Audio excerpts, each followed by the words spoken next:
Hello ইতিহাস প্রেমীরা, আজ আমরা ডুব দিব মুঘল সাম্রাজ্যের অন্যতম কিংবদন্তি শাসক জালালউদ্দিন মোহাম্মদ আকবরের রোমাঞ্চকর গল্পে। তিনি ছিলেন একজন দূরদর্শী, সাহসী এবং বিতর্কিত শাসক, যিনি ভারতের ইতিহাসে চিরকালের জন্য অমর হয়ে আছেন। তাহলে চলুন শুরু করা যাক। 1556 সাল, মাত্র 13 বছর বয়সে আকবর তার বাবা হুমায়ুনের মৃত্যুর পর দিল্লির সিংহাসন অধিকার করেন। এত কম বয়সে এমন বিশাল সাম্রাজ্যের দায়িত্ব অবিশ্বাস্য, তাই না? কিন্তু আকবর ছিলেন অসাধারণ।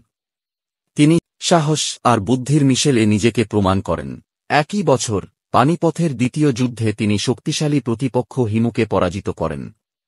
এই জয় ছিল তার সাম্রাজ্যের ভিত মজবুত করার প্রথম ধাপ। 1576 সালে আকবর বাংলা জয় করেন।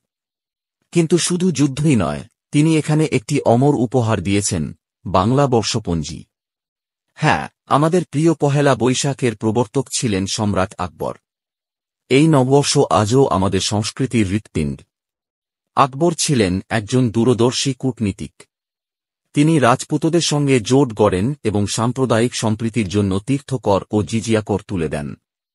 এটা ছিল তার সময়ের জন্য অভূতপূর্ব। 1582 সালে তিনি প্রবর্তন করেন দ্বীন-ই ইলাহি, একটি ধর্মমত যা সকল ধর্মের সেরা উপাদানগুলোকে একত্রিত করার চেষ্টা করেছিল। যদিও মাত্র 18 জন এটি গ্রহণ করেন। আকবরের অর্থমন্ত্রী টুডরমল রাজস্ব ব্যবস্থায় এমন সংস্কার আনেন যা ইতিহাসে চিরস্মরণীয়। আর সেনাপতি মানসিংহ ছিলেন আকবরের বিশ্বস্ত সঙ্গী, যিনি যুদ্ধক্ষেত্রে অসাধারণ কৃতিত্ব দেখিয়েছেন। আকবরের দরবারে ছিলেন সঙ্গীতের জাদুকর তানসেন, যার আসল নাম রামতনু পাণ্ডে। তার সুর মুঘল দরবারকে মুগ্ধ করত।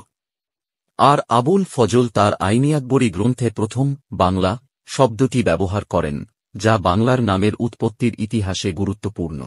1605 সালে আকবর মৃত্যুবরণ করেন এবং তাকে ভারতের সেকেন্দ্রাবাদে সমাহিত করা হয়। কিন্তু তার উত্তরাধিকার আজও আমাদের মাঝে বেঁচে আছে, তার সংস্কার, সহনশীলতা আর সাংস্কৃতিক অবদানে। তো বন্ধুরা, আকবরের এই অসাধারণ গল্প কেমন লাগল? এমন আরও ইতিহাসের গল্প শুনতে আমাদের পেজ ফলো করুন এবং সঙ্গে থাকুন। ধন্যবাদ।